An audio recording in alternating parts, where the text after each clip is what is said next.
ಬೇಡವೋ ಮಣ್ಣಾಟ ಬೇಡವೋ ಕಂದ ಬೇಡವೋ ಮಣ್ಣಾಟ ಬೇಡವೋ ಸುಂದರಾಂಗನೆ ನಿನ್ನ ಚಿನ್ನಾಟ ಸಾಕೋ ಕಂದ ಬೇಡವೋ ಮಣ್ಣಾಟ ಬೇಡವೋ ಬೇಗನೆ ಏಳಯ್ಯ ಮಣ್ಣಾಟ ಬಿಡೋ ನೀನು ಬೇಗನೆ ಏಳಯ್ಯ ಮಣ್ಣಾಟ ಬಿಡೋ ನೀನು ಜೋಗಿ ಬರುತ್ತಾನಲ್ಲಿ ಅಂಜಿಸುವುದಕ್ಕೀಗ ಪಾಯ ಮಾತನು ಕೇಳಿ ಕರದಲ್ಲಿ ಮಣ್ಣೆತ್ತಿ ತಾಯ ಮಾತನ್ನು ಕೇಳಿ ಕರದಲ್ಲಿ ಮಣ್ಣೆತ್ತಿ ಬಾಯೊಳಗಿಟ್ಟನು ಬಾಲಕೃಷ್ಣಯ್ಯನು ಬಾಯೊಳಗಿಟ್ಟನು ಬಾಲಕೃಷ್ಣಯ್ಯನು ಕಂದ ಬೇಡವೋ ಮಣ್ಣಾಟ ಬೇಡವೋ ಪೆಟ್ಟು ಕೊಡುವೆ ನಿನಗೆ ಸಿಟ್ಟು ಬಹಳವಿದೆ ಪೆಟ್ಟು ಕೊಡುವೆ ನಿನಗೆ ಸಿಟ್ಟು ಬಹಳವಿದೆ ಮುಟ್ಟಬೇಡ ಮಣ್ಣು ಬೆಣ್ಣೆ ತರುವೆ ನಯ್ಯ ಅಮ್ಮಯ ಕೇಳಲಿ ಬಾಯಲಿ ಮಣ್ಣಿಲ್ಲ ಅಮ್ಮಯ ಕೇಳಲಿ ಬಾಯಲಿ ಮಣ್ಣಿಲ್ಲ ಸುಮ್ಮನು ಬರಬೇಡ ಸುಮ್ಮನೆ ಇರುತ್ತೇನೆ ಕಂದ ಬೇಡವೋ ಮಣ್ಣಾಟ ಬೇಡವೋ ಮಗುವೆ ಬಾಬಾ ಎಂದು ಬಣ್ಣಿಸಿ ಕರೆದಳು ಮಗುವಿನ ಬಾಯ ಶೋಧಿಸಿದಳು ಬೇಗ ಮಗುವೆ ಬಾಬಾ ಎಂದು ಬಣ್ಣಿಸಿ ಕರೆದಳು ಮಗುವಿನ ಬಾಯ ಶೋಧಿಸಿದಳು ಬೇಗ ಬಾಯಲಿ ಕಂಡಳು 14 ಲೋಕವ ಬಾಯಲಿ ಕಂಡಳು 14 ಲೋಕವ ಕಾಯ ಮರೆತಳಯ್ಯ ಮಗುವಿಗೆ ವಶವಾಗಿ ಕಾಯ ಮರೆತಳಯ್ಯ ಮಗುವಿಗೆ ವಶವಾಗಿ ಕಂದ ಬೇಡವೋ ಮಣ್ಣಾಟ ಬೇಡವೋ ಅತ್ತ ಕಂಡಳು ಅವಳು ಗೋಕುಲವೆಲ್ಲ ಇತ್ತ ಕಂಡಳು ತನ್ನ ಕೃಷ್ಣನ ಬಾಗಿಲಲಿ ಅತ್ತ ಕಂಡಳು ಅವಳು ಗೋಕುಲವೆಲ್ಲ ಇತ್ತ ಕಂಡಳು ತನ್ನ ಕೃಷ್ಣನ ಬಾಗಿಲಲಿ ಗೋಪಿಯರ ಮನೆಯಲ್ಲಿ ಗೋಪಾಲ ಕೃಷ್ಣನ ಗೋಪಿಯರ ಮನೆಯಲ್ಲಿ ಗೋಪಾಲ ಕೃಷ್ಣನ ಗೋಪಿಯರ ಮನೆ ಮನೆ ಹುಡುಕುತ್ತಲಿ ಗೋಪಿಯರ ಮನೆ ಮನೆ ಹುಡುಕುತ್ತಲಿ ಕಂದ ಬೇಡವೋ ಮಣ್ಣಾಟ ಬೇಡವೋ ಕಂದನು ನೀನಲ್ಲ ಕಂದರ್ಪ ಜನಕನೇ ಕಂದನು ನೀನಲ್ಲ ಕಂದರ್ಪ ಜನಕನೇ ಕಂದನಿನಾದೊಡೆ ಬಾಯ ಮುಚ್ಚಯ್ಯ ಕಂದನಿನಾದೊಡೆ ಬಾಯ ಮುಚ್ಚಯ್ಯ ದೇವಾದಿ ದೇವನೇ ದೇವಕಿ ತನಯನೇ ದೇವಾದಿ ದೇವನೇ ದೇವಕಿ ತನಯನೇ ಭಾವಜನಯ್ಯನೇ ಬಾರಯ್ಯ ದೊರೆಯೇ ಭಾವಜನಯ್ಯನೇ ಬಾರಯ್ಯ ದೊರೆಯೇ ಕಂದ ಬೇಡವೋ ಮಣ್ಣಾಟ ಬೇಡವೋ ಜಯವಾಗಲಿ ನಮ್ಮ ಕೃಷ್ಣರಾಯಗೆ ಜಯವಾಗಲಿ ಅವನ ಭಕ್ತ ಬೃಂದಕ್ಕೆ ಜಯವಾಗಲಿ ನಮ್ಮ ಕೃಷ್ಣರಾಯಗೆ ಜಯವಾಗಲಿ ಅವನ ಭಕ್ತ ವೃಂದಕ್ಕೆ ಲೀಲಾ ವಿನೋದನ ರುಕ್ಮಿಣಿ ರಮಣನ ಲೀಲಾ ವಿನೋದನ ರುಕ್ಮಿಣಿ ರಮಣನ ಲೀಲೆ ತೋರಿದನಂದು ಪುರಂದರ ವಿಠಲ ಲೀಲೆ ತೋರಿದನಂದು ಪುರಂದರ ವಿಠಲ ಕಂದ ಬೇಡವೋ ಮಣ್ಣಾಟ ಬೇಡವೋ ಸುಂದರಾಂಗನೆ ನಿನ್ನ ಚಿನ್ನಾಟ ಸಾಕೋ ಕಂದ ಬೇಡವೋ ಮಣ್ಣಾಟ ಬೇಡವೋ. ಶುಕ್ಲಾಂಬರಧರಂ ವಿಷ್ಣುಂ ಶಶಿವರ್ಣಂ ಚತುರ್ಭುಜಂ ಪ್ರಸನ್ನವದನಂ ಧ್ಯಾಯೇತ್ ಸರ್ವವಿಘ್ನೋಪಶಾಂತಯೇ ಅಗಜಾನನ ಪದ್ಮಾರ್ಕಂ ಗಜಾನನಮಹರ್ನಿಶಂ ಅನೇಕದಂತಂ ಭಕ್ತಾನಾಂ ಏಕದಂತಮುಪಾಸ್ಮಹೇ ಅಂಬ ತ್ವಾಮನುಸಂದದಾಮಿ ಭಗವದ್ಗೀತೆ ಭವದ್ವೇಷಿಣೀ ಯ ಇಮಂ ಪರಮಂ ಗುಹ್ಯಂ ಮದ್ಭಕ್ತೇಷ್ವಭಿಧಾಸ್ಯತಿ ಭಕ್ತಿಂ ಮಯಿ ಪರಾಂ ಕೃತ್ವಾ ಮಾಮೇವೈಷ್ಯತ್ಯ ಸಂಶಯಃ ನ ಚ ತಸ್ಮಾನ್ ಮನುಷ್ಯೇಷು ಕಶ್ಚಿನ್ಮೇ ಪ್ರಿಯಕೃತ್ತಮಃ ಭವಿತಾ ನ ಚ ಮೇ ತಸ್ಮಾತ್ ಅನ್ಯಃ ಪ್ರಿಯತರೋ ಭುವಿ ಅಂಬ ತ್ವಾಮನುಸಂದದಾಮಿ ಭಗವದ್ಗೀತೆ ಭವದ್ವೇಷಿಣೀ. ಇದುವರೆಗೆ ನಾವು ಗೀತಾ ಜ್ಞಾನಾಭ್ಯಾಸದ 4ನೇ ಅಧ್ಯಾಯವಾದ ಕರ್ಮ ಸಂಬಂಧದಲ್ಲಿ ಕರ್ಮಯೋಗ ಸಂಬಂಧದಲ್ಲಿ ಜ್ಞಾನಯೋಗವನ್ನು ಕರುಣಿಸುತ್ತಿರುವ ಪರಮಾತ್ಮನು ಯಜ್ಞ ಕರ್ಮಗಳನ್ನು ವಿವರಣೆಯನ್ನು ಕೊಡುತ್ತಾ ಒಂದೊಂದಾಗಿ ಅಷ್ಟು ರೀತಿಯ ಯಜ್ಞ ಕರ್ಮಗಳುಂಟು. ಸಾಮಾನ್ಯ ಕರ್ಮಗಳು ಯಾವಾಗ ಯಜ್ಞ ಕರ್ಮಗಳಾಗುತ್ತವೆ, ಯಜ್ಞ ಕರ್ಮಗಳನ್ನು ಪರಿವರ್ತನೆ ಮಾಡುವಂತಹ ಈ ಒಂದು ಕಲೆಯೇ ಅಧ್ಯಾತ್ಮ ವಿದ್ಯೆಯ ಪ್ರವೇಶ ದ್ವಾರಕ್ಕೆ ತಂದು ನಿಲ್ಲಿಸುತ್ತದೆ. ಆಧ್ಯಾತ್ಮ ವಿದ್ಯೆಯನ್ನು ಅಥವಾ ಬ್ರಹ್ಮವಿದ್ಯೆಯನ್ನು ಒಬ್ಬ ವ್ಯಕ್ತಿಯು ಕಲಿಯಲು ಆರಂಭಿಸಬೇಕೆಂದರೆ ಅದರ ದ್ವಾರಕ್ಕೆ ಬಂದು ನಿಲ್ಲಲೇಬೇಕು.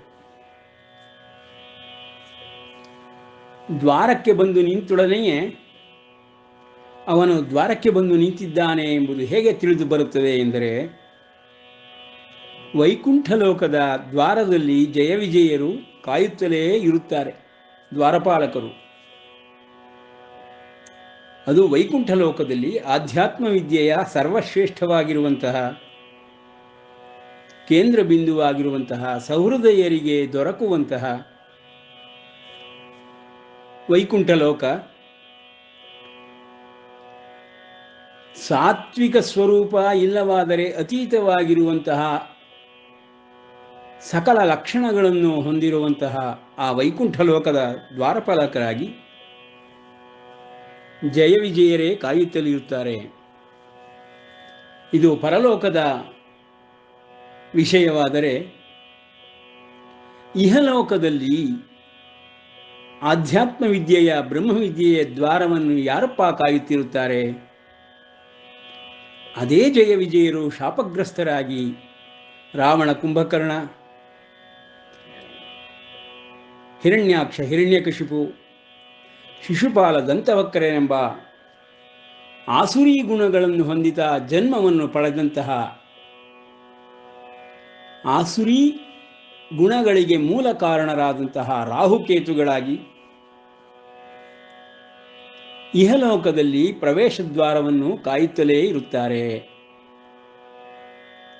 ಇಹಲೋಕದಲ್ಲಿ ರಾಹುಕೇತುಗಳು ಆಸುರಿ ಗುಣವುಳ್ಳವರು, ಅವರಿಗೆ ಮೂಲಸ್ಥಾನವಾಗಿರುವಂತಹ ಜೈವಜಿಯರು ಪರಲೋಕದಲ್ಲಿಯೂ ಈ ಬ್ರಹ್ಮವಿದ್ಯೆಯನ್ನು, ಸಕಲ ಸತ್ವ ಗುಣಗಳನ್ನು ಯಾವೊಬ್ಬ ವ್ಯಕ್ತಿಗೂ ದೊರಕದಂತೆ ಕಾಯುತ್ತಲೇ ಇರುತ್ತಾರೆ. ಪ್ರವೇಶ ಮಾಡುವುದಕ್ಕೆ ಅವಕಾಶವನ್ನೇ ಕೊಡುವುದಿಲ್ಲ. ಇಹಲೋಕದಲ್ಲಿ ಆಗಲಿ ಪರಲೋಕದಲ್ಲಿ ಆಗಲಿ ಸ್ವಾಮಿಯ ನೆಲೆಯಿರುವ ಆ ಒಂದು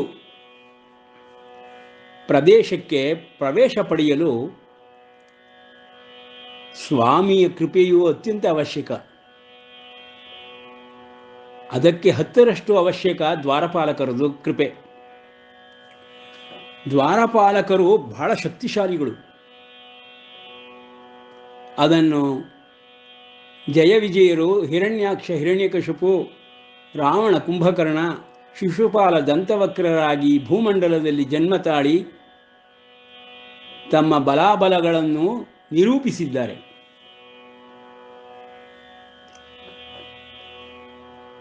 ಆಸುರಿ ಗುಣಗಳನ್ನು ಹೊಂದಿದ ಕಾರಣದಿಂದ ಅವರುಗಳು ಶತ್ರುಗಳಾಗಿ ಮಹಾವಿಷ್ಣುವಿಗೆ ಮರಣಾನಂತರದಲ್ಲಿ ಮತ್ತೆ ಜಯ ವಿಜಯರಾಗಿ ವೈಕುಂಠಲೋಕ ಪ್ರಾಪ್ತಿಯನ್ನು ಪಡೆಯುತ್ತಾರೆ. ಆದರೆ ಸಾಮಾನ್ಯ ಜೀವಿಗಳು, ಪಾಮರರು, ಸರ್ವ ಜನಗಳು ಮತ್ತು ಸರ್ವ ಜೀವಿಗಳು ಇಂತಹ ಒಂದು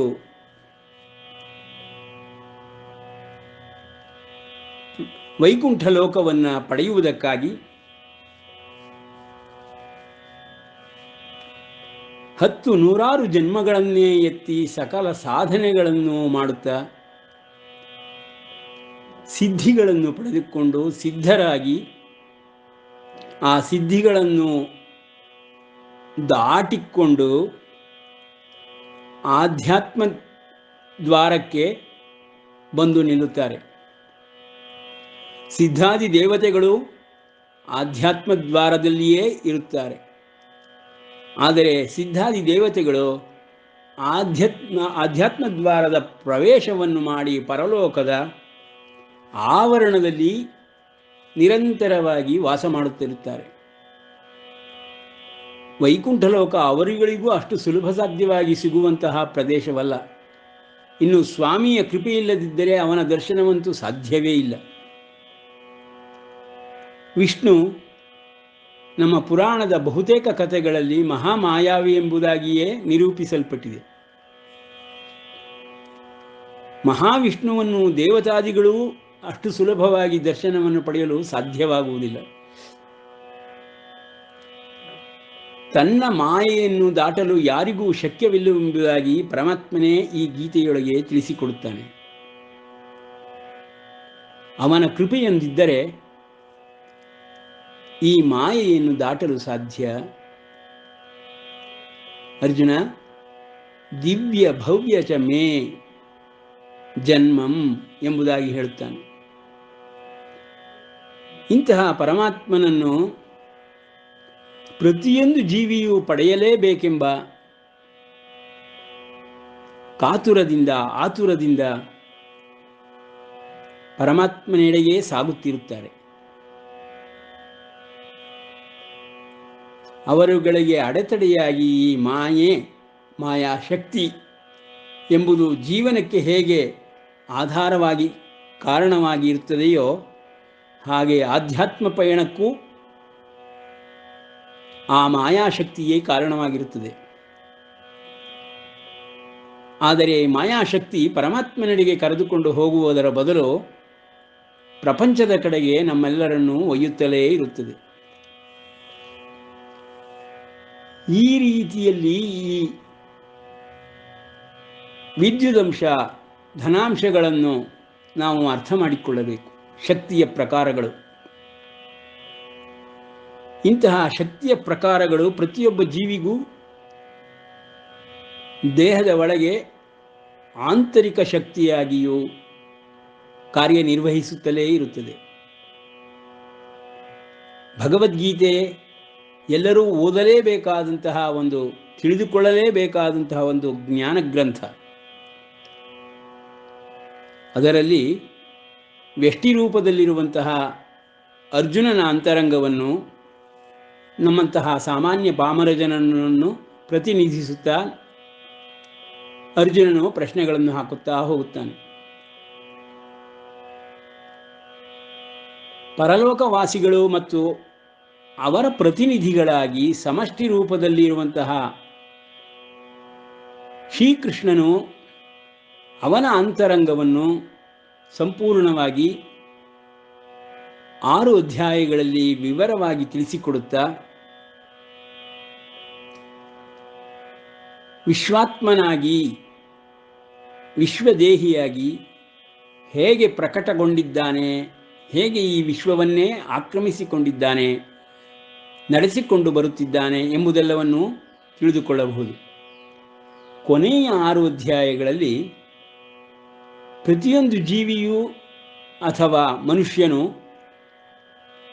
ಪರಮಾತ್ಮನ ಕಡೆಗೆ ಕೇಂದ್ರ ಬಿಂದುವಾಗಿಟ್ಟುಕೊಂಡು ಹೋಗುತ್ತಿರುವುದು ನಿಜವಾದರೂ ಸಾಧನೆಗಳ ಹಲವಾರು ಮಜಲುಗಳನ್ನು, ಹಲವಾರು ಭಾಗಗಳನ್ನು, ಧರ್ಮ ಪಥಗಳನ್ನು ಮೆಟ್ಟಿಲು ಮೆಟ್ಟಿಲಾಗಿ ವರ್ಣಿಸುತ್ತಾ ಪರಮಾತ್ಮನು ಪ್ರತಿಯೊಬ್ಬ ಜೀವಿಗೂ ಸಹಾಯಕಾರಿಯಾದಂತಹ ಈ ಜ್ಞಾನ ಗ್ರಂಥವನ್ನು ಕರುಣಿಸಿದ್ದಾನೆ. ಆ ಕಾರಣದಿಂದಲೇ ಭಗವದ್ಗೀತೆ ಎಲ್ಲರೂ ತಿಳಿದುಕೊಳ್ಳಲೇಬೇಕಾದ ಒಂದು ಅವಶ್ಯಕವಾದಂತಹ ಜ್ಞಾನ ಗ್ರಂಥ. ಬರೀ ಓದುವುದರಿಂದ, ಶ್ರವಣ ಮಾಡುವುದರಿಂದ, ಗುರು ಹಿರಿಯರಲ್ಲಿ ಅಭ್ಯಾಸ ಮಾಡುವುದರಿಂದ, ವಿವರಣಾ ಭಾಗವನ್ನು ತಿಳಿದುಕೊಂಡ ಮಾತ್ರಕ್ಕೆ ಒಬ್ಬನು ಬ್ರಹ್ಮಜ್ಞಾನಿ ಎನಿಸುವುದಿಲ್ಲ. ಹಲವಾರು ವಿದ್ಯೆಗಳಿಗೆ ಇರುವಂತೆಯೇ ಪ್ರಯೋಗಾತ್ಮಕವಾಗಿಯೂ ಅದನ್ನು ಪರಿಶೀಲಿಸಿ ಸಂಶೋಧನೆ ಮಾಡುವಂತಹ ಅವಕಾಶಗಳು ಬ್ರಹ್ಮವಿದ್ಯೆಗೆ ಇದ್ದೇ ಇದೆ. ಅದೇ ರೀತಿಯಲ್ಲಿ ಸಂಗೀತ ವಿದ್ಯೆಯು ಪ್ರಯೋಗಾತ್ಮಕವಾಗಿ ಎಲ್ಲರೂ ಕಲಿತುಕೊಳ್ಳಬೇಕಾದಂತಹ ಒಂದು ವೇದಾಂಗ. ವೈದ್ಯ ವಿದ್ಯೆಯಾಗಲಿ, ಜ್ಯೋತಿಷ್ಶಾಸ್ತ್ರವಾಗಲಿ ಇದೇ ರೀತಿ ವಿವರಣೆಗಳನ್ನು ತಿಳಿದುಕೊಂಡು ಪ್ರಯೋಗಾತ್ಮಕವಾಗಿ ಪ್ರತಿಯೊಬ್ಬನ ಜೀವನದಲ್ಲಿ ಅಳವಡಿಸಿಕೊಳ್ಳಬೇಕಾದಂತಹ ವೇದಗಳಿಗೆ ಉಪಾಂಗಗಳಾಗಿ, ಜ್ಞಾನಗ್ರಂಥಗಳಾಗಿ ಇರುವಂಥದ್ದು. ಶಿಕ್ಷಾ ವ್ಯಾಕರಣಂಚಂದಃ ಎಂಬುದಾಗಿ 6 ಭಾಗಗಳನ್ನು ನಮ್ಮ ಹಿರಿಯರು, ಗುರು ಹಿರಿಯರು, ಋಷಿಮುನಿಗಳು ಗುರುತಿಸಿರುತ್ತಾರೆ. ಈ ರೀತಿ ಶಾಸ್ತ್ರೋಕ್ತವಾಗಿ ಹಂತ ಹಂತವಾಗಿ ಈ ಬ್ರಹ್ಮವಿದ್ಯೆಯನ್ನು ಪರಮಾತ್ಮನು ಅರ್ಜುನನಿಗೆ ಬೋಧಿಸಿದ್ದಾನೆ.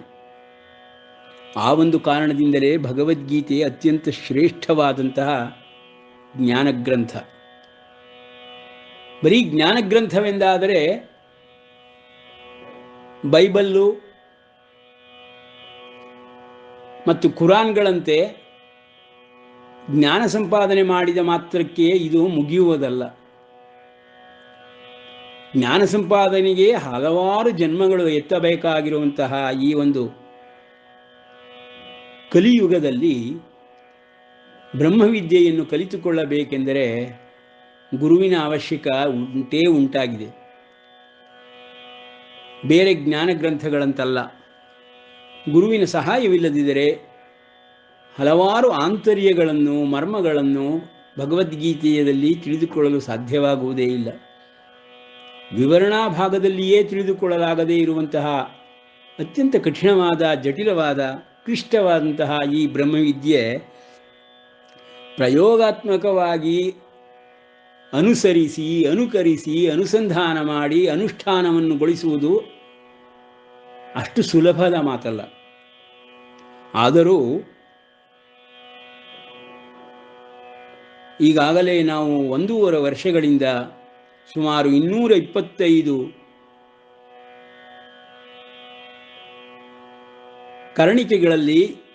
ಖಂಡಿಕೆಗಳಲ್ಲಿ ಈ ಒಂದು ಭಗವದ್ಗೀತಾ ಜ್ಞಾನವನ್ನು, ವಿವರಣಾ ಭಾಗವನ್ನು ತಿಳಿದುಕೊಳ್ಳುತ್ತಾ ಅಭ್ಯಾಸ ಮಾಡುತ್ತಾ ಬಂದಿದ್ದೇವೆ. ಇದರ ಪ್ರಯೋಗಾತ್ಮಕವಾಗಿ ಈ ವಿದ್ಯೆಯನ್ನು ಹೇಗೆ ನೋಡಬೇಕೆಂಬುದನ್ನು, ಮಾಡಬೇಕೆಂಬುದನ್ನು ತಿಳಿದುಕೊಳ್ಳುವುದಕ್ಕಾಗಿ ಕೆಲವು ಪ್ರಯತ್ನಗಳನ್ನು ಮಾಡೋಣ. ಶ್ರೀಕೃಷ್ಣನು ಕರ್ಮ ಸಂಬಂಧವಾದಂತಹ ಕರ್ಮಯೋಗದ ವಿಷಯದಲ್ಲಿ ಜ್ಞಾನವನ್ನು 4ನೇ ಅಧ್ಯಾಯದಲ್ಲಿ ಕರುಣಿಸಿ, 5ನೇ ಅಧ್ಯಾಯದಲ್ಲಿ ಪೂರ್ವಭಾವಿಯಾಗಿ ಹೇಗೆ ಸಿದ್ಧತೆಗಳನ್ನು ಮಾಡಿಕೊಳ್ಳಬೇಕೆಂಬ ವಿವರಗಳನ್ನು ಕರ್ಮ ಸನ್ಯಾಸ ಯೋಗದಲ್ಲಿ ತಿಳಿಸುತ್ತಾ, 6ನೇ ಅಧ್ಯಾಯವಾದಂಥ ಏಕೈಕ ಪಥಕ್ಕೆ ಎಲ್ಲರೂ ಬಂದು ಸೇರುವಂತಹ ಧ್ಯಾನ ಯೋಗವನ್ನು ಅನುಸಂಧಾನಕ್ಕಾಗಿ ತಿಳಿಸಿಕೊಡುತ್ತಾನೆ. ಆದರೆ ಕರ್ಮ ಸಂಬಂಧವಾಗಿ ಯಜ್ಞರೂಪವಾಗಿ ಪ್ರತಿಯೊಂದು ಕರ್ಮವನ್ನು ಪರಿಣಮಿಸಿ ಹಲವಾರು ಯಜ್ಞ ಪ್ರಕಾರಗಳನ್ನು ಈ ಅಧ್ಯಾಯದಲ್ಲಿ ಪರಮಾತ್ಮನು ಕರುಣಿಸುತ್ತಿದ್ದಾನೆ. ಈ ರೀತಿಯ ಹಲವಾರು ಯಜ್ಞ ಪ್ರಕಾರಗಳಲ್ಲಿ ಧರ್ಮಪಥದಲ್ಲಿ ಸಾಮಾನ್ಯರಿಂದ ಹಿಡಿದು ವಿಶೇಷವಾದ ಜ್ಞಾನವನ್ನು ಪಡೆದುಕೊಂಡಿರುವಂತಹ ಯತಿಗಳವರೆಗೂ ಮೊದಲಾಗಿ ಮೆಟ್ಟಲಾಗಿ ಹಂತ ಹಂತವಾಗಿ ಹೇಗೆ ಪ್ರಯೋಗಾತ್ಮಕವಾಗಿ ಇದನ್ನು ಅಳವಡಿಸಿಕೊಳ್ಳಬೇಕೆಂಬುದನ್ನು ಯಜ್ಞ ಕರ್ಮದ ಮೂಲಕವಾಗಿ ತಿಳಿಸುತ್ತಾನೆ. ಆ ರೀತಿಯ ಯಜ್ಞ ಕರ್ಮಗಳ ವಿಷಯದಲ್ಲಿ ವಿವರವನ್ನು ತಿಳಿದುಕೊಳ್ಳುವುದಕ್ಕಾಗಿ ಹೋದ ದಿನಗಳಲ್ಲಿ ಆರಂಭವಾದಂತಹ 1-2 ಶ್ಲೋಕಗಳಿಂದ ಹಿಡಿದು ಪ್ರತಿಯೊಂದು ಶ್ಲೋಕದಲ್ಲಿಯೂ ವಿಚಿತ್ರವಾಗಿರುವಂತಹ ಮತ್ತು ಅತ್ಯಂತ ಅವಶ್ಯಕವಾಗಿರುವಂತಹ ಕರ್ಮಯೋಗ ಸಂಬಂಧವಾದ ಈ ಒಂದು ಸೋಪಾನಗಳನ್ನು ಪರಮಾತ್ಮನು ಸಕಲರಿಗಾಗಿ ಕೊಟ್ಟಿರುತ್ತಾನೆ.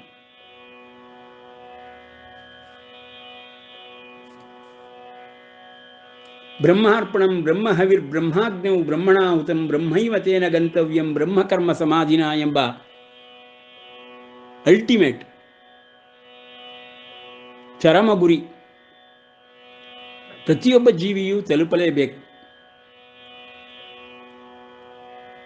ಅಲ್ಲಿಂದ ಮುಂದೆ ಆ ಒಂದು ವೈಕುಂಠ ಲೋಕದ ಪರಮಾತ್ಮನ ಸನ್ನಿಧಿಯನ್ನು ತಲುಪುವಂತಹ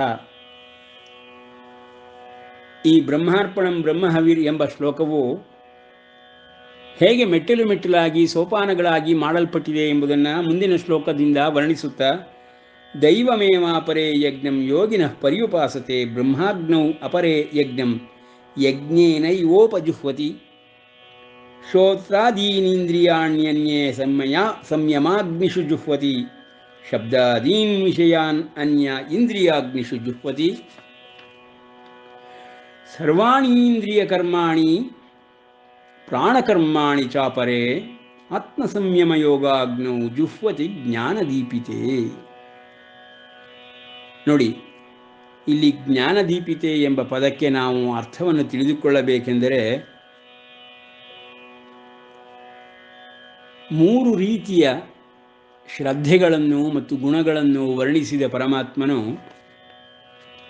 14ನೇ ಅಧ್ಯಾಯದಲ್ಲಿ 3 ಗುಣತ್ರಯ ವಿಭಾಗವನ್ನು ತಿಳಿಸುತ್ತಾನೆ. ಇದನ್ನು ನಾವು ಮೊದಲೇ ಅಭ್ಯಾಸ ಮಾಡಿ ಕಲಿತಿದ್ದೇವೆ. ಆದರೂ ಮರೆತು ಹೋಗಬಾರದೆಂಬ ಕಾರಣದಿಂದ ಮತ್ತೆ ಜ್ಞಾಪಿಸಿಕೊಳ್ಳಲು ಪುನರುಕ್ತಿಯನ್ನು ಮಾಡುತ್ತಿದ್ದೇವೆ. ಸರ್ವದ್ವಾರೇಷು ದೇಹೇಸ್ಮಿನ್ ಪ್ರಕಾಶ ಉಪಜಾಯತೆ ಜ್ಞಾನಂ ಯದಾ ತದಾ ವಿದ್ಯಾತ್ ವಿವೃದ್ಧಂ ಸತ್ವಮಿತ್ಯುತಃ. ಸತ್ವಗುಣದ ವಿಶೇಷತೆಯನ್ನು ವರ್ಣಿಸುತ್ತಾ ಪರಮಾತ್ಮನು ಈ ಶ್ಲೋಕದಲ್ಲಿ ಯಾವಾಗ ಈ ದೇಹದ ಸಮಸ್ತ ಇಂದ್ರಿಯ ದ್ವಾರಗಳಲ್ಲಿಯೂ ಜ್ಞಾನವೆಂಬ ಪ್ರಕಾಶವು ಉಂಟಾಗುವುದೋ ಆಗ ಸತ್ವಗುಣವು ವೃದ್ಧಿಯಾಗಿದೆ ಎಂದು ತಿಳಿದುಕೊಳ್ಳಬೇಕು ಎಂಬುದಾಗಿ ತಿಳಿಸುತ್ತಿದ್ದಾನೆ. ಹಾಗೆಯೇ ರಜೋಗುಣಗಳಿಗೂ ಲಕ್ಷಣಗಳನ್ನು, ತಮೋಗುಣಗಳಿಗೂ ಲಕ್ಷಣಗಳನ್ನು ಮುಂದಿನ ಶ್ಲೋಕಗಳಲ್ಲಿ ಪರಮಾತ್ಮನು ತಿಳಿಸುತ್ತಾನೆ. ನಾವುಗಳೆಲ್ಲರೂ ತಮೋಗುಣ ರಜೋಗುಣದಲ್ಲಿ ಸದಾಕಾಲ ಬಿದ್ದುಕೊಂಡಿರುವುದರಿಂದ ಅದೇ ನಮಗೆ ಕಾರಣೀಭೂತವಾಗಿರುವಂತಹ ಸ್ಥಿತಿಯಾಗಿರುವುದರಿಂದ ಸತ್ವದ ವಿಷಯದಲ್ಲಿ ಅಷ್ಟಾಗಿ ನಮಗೆ ಯಾರಿಗೂ ತಿಳಿದು ಬರುವುದಿಲ್ಲ. ಆದರೆ ಪರಮಾತ್ಮನು ಹೇಳುವ ಪ್ರಕಾರ ತಾಮಸ ರಾಜಸ ಗುಣಗಳನ್ನು ಹತ್ತಿಕ್ಕುತ್ತಾ ಅದರ ಮೇಲೆ ಸತ್ವಗುಣವನ್ನು ನಾವು ಪ್ರಕಾಶಪಡಿಸುತ್ತಾ ಅಧಿಕವಾಗಿ ಮಾಡಿಕೊಳ್ಳುತ್ತಾ ಬೆಳೆಸಿಕೊಳ್ಳುತ್ತಾ ಹೋದರೆ ಪ್ರತಿಯೊಂದು ಜೀವಾತ್ಮನಿಗೂ ಏನಪ್ಪ ಲಕ್ಷಣಗಳು ಕೊಟ್ಟಿರುತ್ತಾನೆಂದರೆ ಸತ್ವಗುಣಕ್ಕೆ ಸರ್ವದ್ವಾರೇಷು ದೇಹೇಸ್ಮಿನ್ ಪ್ರಕಾಶ ಉಪಜಾಯತೆ. ಸತ್ವಗುಣ ಅಭಿವೃದ್ಧಿಯಾಗುತ್ತಾ ಹೋದಂಗೆ ನವದ್ವಾರಗಳಿರುವಂತಹ ಈ ಒಂದು ದೇಹದಿಂದ ನವದ್ವಾರಗಳಿಂದಲೂ ಪ್ರಕಾಶವು ಹೊರಗೆ ಹಾಕಲ್ಪಡುತ್ತದೆ. ಯಾವ ಪ್ರಕಾಶಪ್ಪ ಇಲ್ಲಿ? ಆತ್ಮ ಪರಮಾತ್ಮರ ಪ್ರಕಾಶ. ಪ್ರತಿಯೊಂದು ದೇಹದಲ್ಲಿಯೂ ಹೃದಯ ಮಂದಿರದಲ್ಲಿ ನಾನಿರುತ್ತೇನೆ ಎಂಬುದಾಗಿ ಹೇಳಿರುವ ಪರಮಾತ್ಮನ ದಿವ್ಯವಾಣಿಯನ್ನು ಜ್ಞಾಪಕದಲ್ಲಿಟ್ಟುಕೊಂಡು ಪ್ರತಿಯೊಂದು ದೇಹದೊಳಗೂ ಪರಮಾತ್ಮ ಹಾಗೂ ಆತ್ಮರ ಬೆಳಕು ಎಂಬುದು ಸದಾ ಪಸರಿಸುತ್ತಲೇ ಇರುತ್ತದೆ. ಅಂತಹ ಬೆಳಕು ಸಾಮಾನ್ಯವಾಗಿ ಎಲ್ಲ ಜನಗಳಲ್ಲಿಯೂ ಕಾಣಸಿಗುವುದಿಲ್ಲ. ಯಾರು ಆಧ್ಯಾತ್ಮ ಪ್ರವೇಶವನ್ನು ಮಾಡಿ ಆಧ್ಯಾತ್ಮ ಪ್ರಪಂಚದಲ್ಲಿ ಸಾಧನೆಗಳನ್ನು ಮಾಡುತ್ತಿರುತ್ತಾರೋ ಅಂಥವರಿಗೆ ಸತ್ವಗುಣ ಅಭಿವೃದ್ಧಿಯಾಗುತ್ತಾ ಹೋದ ಹಾಗೆ ಪ್ರಕಾಶ ರೂಪದಲ್ಲಿ ನವದ್ವಾರಗಳಿಂದಲೂ ಈ ಜ್ಞಾನವು ಹೊರಹಾಕಲ್ಪಡುತ್ತದೆ, ಈ ಸತ್ವವು ಹೊರಹಾಕಲ್ಪಡುತ್ತದೆ. ಹೀಗೆ ಸತ್ವಗುಣವನ್ನು ಜ್ಞಾನದಿಂದಲೂ ಹೊರಹಾಕಲ್ಪಡುವಂತಹ ಆ ಪ್ರಭೆಯಿಂದಲೂ ತಿಳಿದುಕೊಳ್ಳಬೇಕು ಅರ್ಜುನ. ಪ್ರತಿ ದೇಹದಲ್ಲಿಯೂ ಈ ಒಂದು ಪರಿವರ್ತನೆಗಳು, ಬೆಳವಣಿಗೆಗಳು ನಡೆಯುತ್ತದೆ ಎಂಬುದಾಗಿ 14ನೇ ಅಧ್ಯಾಯದ 11ನೇ ಶ್ಲೋಕದಲ್ಲಿ ಪರಮಾತ್ಮನು ಸತ್ವಗುಣ ಮಹಿಮೆಯನ್ನು ತಿಳಿಸುತ್ತಾನೆ. ಅಲ್ಲಿ ಹೇಳಿರುವಂತಹ ಆ ಪ್ರಕಾಶವೆಂಬ ಪದವನ್ನು ನಾವು ಇಲ್ಲಿ ಜ್ಞಾನದೀಪಿತೆ ಎಂಬುದರಲ್ಲಿ ಸಮನ್ವಯ ಮಾಡಿಕೊಳ್ಳಬೇಕು. ಜ್ಞಾನದೀಪಿತೆ ಎಂದರೆ ಜ್ಞಾನದಿಂದ ಪ್ರಕಾಶಿಸುತ್ತಿರುವಂತಹ ಎಂಬುದಾಗಿ ಹೇಳುತ್ತಾ ಇದ್ದಾನೆ ಪರಮಾತ್ಮನು. ಸರ್ವಾಣೀಂದ್ರಿಯ ಕರ್ಮಾಣಿ ಪ್ರಾಣಕರ್ಮಾಣಿ ಚಾಪರೆ ಆತ್ಮ ಸಂಯಮ ಯೋಗಾಗ್ನೌ ಜುಹ್ವತಿ ಜ್ಞಾನದೀಪಿತೆ. ಆತ್ಮ ಸಂಯಮ ಯೋಗಾಗ್ನಿಯೊಳಗೆ ಒಬ್ಬ ಆಧ್ಯಾತ್ಮ ಪಿಪಾಸುವು ಜುಹ್ವತಿ, ಅಗ್ನಿ ಎಂದ ಮೇಲೆ ಹೋಮ ಮಾಡುವುದೇ ಅದರ ಧ್ಯೇಯ. ಎಲ್ಲ ರೀತಿಯ ಅಗ್ನಿಗಳಿಗೆ ಮಾಡುವಂತಹ ದ್ರವ್ಯ ಹೋಮದಿಂದ ಹಿಡಿದು ಜ್ಞಾನಯಾಗ, ಧ್ಯಾನಯಾಗ ಎಂಬುದಾಗಿ ಎಲ್ಲ ರೀತಿಯ ಯಾಗಗಳು ಯೋಗದಲ್ಲಿ ಪರಿಣಮಿಸುತ್ತದೆ. ಈ ಶ್ಲೋಕದಲ್ಲಿ ಹೇಳುತ್ತಿರುವಂತೆ ಸರ್ವಾಣೀಂದ್ರಿಯ ಕರ್ಮಾಣಿ, ಎಲ್ಲ ಇಂದ್ರಿಯ ಕರ್ಮಗಳನ್ನು ಅರ್ಜುನ ವಿಷಯಗಳಿಂದ ಬೇರ್ಪಡಿಸಿ ಶಮದಮಾದಿಗಳಿಂದ ಅಂತರಂಗದ ಒಳಗೆ ಎಳೆದುಕೊಳ್ಳುತ್ತಾ ಆತ್ಮ ಸಂಯಮವೆಂಬ ಯೋಗಾಗ್ನಿಯನ್ನು ದೇಹದಲ್ಲಿ ಉರಿಸುತ್ತಾ, ಪ್ರಜ್ವಲಿಸುತ್ತಾ, ಹಚ್ಚುತ್ತಾ ಅದರೊಳಗೆ ಹೋಮವನ್ನು, ಇಂದ್ರಿಯಗಳನ್ನು ಮತ್ತು ವಿಷಯಗಳನ್ನು ಮಾಡುವುದರಿಂದ ಇದು ಒಂದು ಯಜ್ಞವಾಗಿ ಪರಿಣಮಿಸುತ್ತದೆ. ಇಂತಹ ಆತ್ಮ ಸಂಯಮ ಯೋಗಾಗ್ನಿಯಲ್ಲಿ ಮಾಡುತ್ತಿರುವ ಹೋಮವನ್ನು ನೀನು ಮುಂದಿನ ಮೆಟ್ಟಿಲಾಗಿ ತಿಳಿದುಕೊಳ್ಳಬೇಕು ಅರ್ಜುನ. ಹೋದ 2 ಶ್ಲೋಕಗಳಲ್ಲಿ ನಿನಗೆ ಇನ್ನೂ 2 ಆಯಾಮಗಳನ್ನು, ಇನ್ನೂ 2 ಪಥಗಳನ್ನು ತಿಳಿಸಿಕೊಟ್ಟಿದ್ದೇನೆ. ದೈವಮೇವಾಪರೇ ಯಜ್ಞಂ ಯೋಗಿನಃ ಪರ್ಯುಪಾಸತೆ ಬ್ರಹ್ಮಾಗ್ನೌ ಅಪರೇ ಯಜ್ಞಂ ಯಜ್ಞೇನೈವೋಪಜುಹ್ವತಿ ಶ್ರೋತ್ರಾದೀನಿ ಇಂದ್ರಿಯಾಣ್ಯನ್ಯೇ ಸಂಯಮಾಗ್ನಿಷು ಜುಹ್ವತಿ ಶಬ್ದಾದೀನ್ ವಿಷಯಾನ್ ಅನ್ಯ ಇಂದ್ರಿಯಾಗ್ನಿಷು ಜುಹ್ವತಿ. ಕೆಲವರು ಯೋಗಿಗಳು ದೈವಯಜ್ಞವನ್ನೇ ಉಪಾಸನೆ ಮಾಡುತ್ತಾರೆ. ಇನ್ನು ಮತ್ತೆ ಕೆಲವರು ಯೋಗಿಗಳು ಬ್ರಹ್ಮವೆಂಬ ಅಗ್ನಿಯಲ್ಲಿ ಆತ್ಮನನ್ನು ಆತ್ಮನಿಂದಲೇ ಹೋಮ ಮಾಡುತ್ತಾರೆ. ಮತ್ತು ಕೆಲವರು ಶ್ರೋತ್ರವೇ ಮೊದಲಾದ ಇಂದ್ರಿಯಗಳನ್ನು ಸಂಯಮಾಗ್ನಿಗಳಲ್ಲಿ ಹೋಮ ಮಾಡುತ್ತಾರೆ. ಆದರೆ ಇನ್ನು ಕೆಲವರು ಶಬ್ದವೇ ಮೊದಲಾದ ವಿಷಯಗಳನ್ನೇ ಇಂದ್ರಿಯಾಗ್ನಿಗಳಲ್ಲಿ ಹೋಮ ಮಾಡುತ್ತಾರೆ. ಹೀಗೆ ಇಂದ್ರಿಯಾಗ್ನಿ, ಸಂಯಮಾಗ್ನಿ, ಬ್ರಹ್ಮವೆಂಬ ಅಗ್ನಿ, ದೈವಯಜ್ಞವೆಂಬ ಯಜ್ಞ ಉಪಾಸನೆ ಮಾಡುವುದು ಯೋಗಿಗಳು ಧ್ಯಾನ ಮಾರ್ಗದಲ್ಲಿ, ಜ್ಞಾನ ಮಾರ್ಗದಲ್ಲಿ ಎಂಬುದಾಗಿ 4 ಸ್ತರಗಳನ್ನು ತಿಳಿಸಿದ ಪರಮಾತ್ಮನು 5ನೇ ಸ್ತರವಾಗಿ ಆತ್ಮಸಂಯಮ ಯೋಗಾಜ್ಞವು, ಅದರೊಳಗೆ ಸತ್ವಗುಣ ಪ್ರಧಾನವಾದಂತಹ ಸತ್ವಾಧಿಕ್ಯವಾಗಿರುವಂತಹ ಜ್ಞಾನವನ್ನು, ಜ್ಞಾನದ ದೀಪವನ್ನು, ಅದು ಪ್ರಕಾಶವನ್ನು ನವದ್ವಾರಗಳಲ್ಲಿ ಪ್ರತಿಯೊಂದು ದೇಹದಲ್ಲಿಯೂ ಉಂಟು ಮಾಡುತ್ತಿರುವುದೆಂಬುದನ್ನು ತಿಳಿಸುತ್ತಾ, ಆತ್ಮಸಂಯಮವೆಂಬ ಯೋಗಾಗ್ನಿಯಲ್ಲಿ ಯಾರು ಇಂದ್ರಿಯಗಳನ್ನು ಮತ್ತು ಪ್ರಾಣಕರ್ಮಗಳನ್ನು, ಪ್ರಾಣಕರ್ಮಾಣಿ ಚಾಪರೆ, ಪ್ರಾಣಕರ್ಮಗಳು ಎಂದರೆ ಪ್ರಾಣಾಯಾಮಾದಿ ಕರ್ಮಗಳು. ನೋಡಿ, ಇಹಲೋಕದಲ್ಲಿ ಪ್ರಾಣಾಯಾಮವೆಂಬ ಕರ್ಮಕ್ಕಾಗಿಯೇ ಲಕ್ಷಾಂತರ ಜನರ ಅನುಯಾಯಿಗಳನ್ನು ಹೊಂದಿರುವಂತಹ 4-6 ಸಂಸ್ಥೆಗಳುಂಟು. ಕೇವಲ ಪ್ರಾಣಾಯಾಮವನ್ನು ಅಭ್ಯಾಸ ಮಾಡುವಂತಹ ಒಂದು ಪಥ, ಧ್ಯಾನ ಯೋಗಕ್ಕೆ ಪೂರ್ವಭಾವಿಯಾಗಿ ದ್ವಾರಕ್ಕೆ ಕರೆದುಕೊಂಡು ಹೋಗಲು ಇರುವಂತಹ ಈ ಪ್ರಾಣಾಯಾಮ ಯಜ್ಞಗಳನ್ನು ಇಂದಿನ ಪ್ರಪಂಚದಲ್ಲಿ ಸಕಲ ಜನರಿಗೂ ಬೋಧಿಸುತ್ತಾ ಭಾರತೀಯ ಗುರುಗಳು ವಿಶ್ವಗುರುಗಳಾಗಿ ಪರಿಣಮಿಸುತ್ತಿದ್ದಾರೆ. ಅದನ್ನು ಇಲ್ಲಿ ನಾವು ಜ್ಞಾಪಿಸಿಕೊಳ್ಳಬಹುದು. ಭಗವದ್ಗೀತೆಯಲ್ಲಿಲ್ಲದ ಯಾವುದೇ ಸಾಧನೆಗಳನ್ನು ಯಾವ ವ್ಯಕ್ತಿಯೂ ಈ ಜಗತ್ತಿನಲ್ಲಿ ಆಗಲಿ ಪರಲೋಕದಲ್ಲೇ ಆಗಲಿ ತೋರಿಸಲು ಸಾಧ್ಯವೇ ಇಲ್ಲ. ಅದು ಒಂದಲ್ಲ ಒಂದು ರೀತಿಯನ್ನು, ಒಂದಲ್ಲ ಒಂದು ಪಥವನ್ನು, ಒಂದಲ್ಲ ಒಂದು ರೀತಿಯ ವಿದ್ಯೆಯನ್ನು ಬೋಧಿಸುತ್ತಲೇ ಇರುತ್ತದೆ. ಅದನ್ನೇ ನಾವು ಭಗವದ್ಗೀತೆಯೊಳಗೆ ಸಾರಾಂಶದಲ್ಲಿ ಒಟ್ಟಾಗಿ ಮೊತ್ತವಾಗಿ ಕಾಣಬಹುದಾದಂತಹ ಒಂದು ಜ್ಞಾನ ಗ್ರಂಥ. ಈ ಒಂದು ವಿಶೇಷಣಗಳನ್ನು ಹೊಂದಿರುವಂತಹ ಭಗವದ್ಗೀತೆ ಅತ್ಯಂತ ಶ್ರೇಷ್ಠವಾದ ಜ್ಞಾನ ಗ್ರಂಥ. ಬರೀ ಜ್ಞಾನದ ವಿವರಣೆಯಷ್ಟೇ ಅಲ್ಲ, ಪ್ರಯೋಗಶಾಲೆಯಲ್ಲಿ ಪ್ರಯೋಗಾತ್ಮಕವಾಗಿ ಮಾಡಬೇಕಾದಂತಹ ಪ್ರತಿಯೊಂದು ಸಾಧನೆಗಳು ಮತ್ತು ಪರಿಶೋಧನೆಗಳು ಇದರಲ್ಲಿ ಅಡಗಿಕೊಂಡಿದೆ. ಆ ಪರಿಶೋಧನೆಗಳನ್ನು ಮಾಡುವಂತಹ ಯತಿಗಳು, ಯೋಗಿಗಳು, ಭಾಗವತರು, ಭಕ್ತರು, ಪರಮಪುರುಷರು ಇವರುಗಳೇ ನಮಗೆ ಗುರುಗಳಾಗಿ, ಮಹಾಗುರುಗಳಾಗಿ, ಜಗದ್ಗುರುಗಳಾಗಿ, ವಿಶ್ವಗುರುವಾಗಿ ಪ್ರಕಾಶಮಾನವಾಗಿ ಜ್ಞಾನದೀಪದಿಂದ ಬೆಳಗುತ್ತಿರುತ್ತಾರೆ.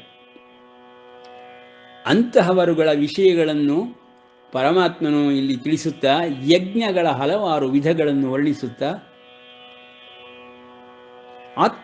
ಆತ್ಮ ಸಂಯಮ ಯೋಗಾಗ್ನಿಯಲ್ಲಿ ಹೋಮ ಮಾಡುವಂತಹ ಇಂದ್ರಿಯಗಳನ್ನು ಜ್ಞಾನದೀಪಿತೆ ಎಂಬುದಾಗಿ ವರ್ಣಿಸುತ್ತಾ ಮುಂದೆ ದ್ರವ್ಯ ಯಜ್ಞದ ವಿಷಯವನ್ನು ಹೇಳಲಾರಂಭಿಸುತ್ತಾನೆ. ಎಂಬಲ್ಲಿಗೆ ಇಂದು ವಿರಮಿಸೋಣ. ಶ್ರೀಕೃಷ್ಣಾರ್ಪಣಮಸ್ತು.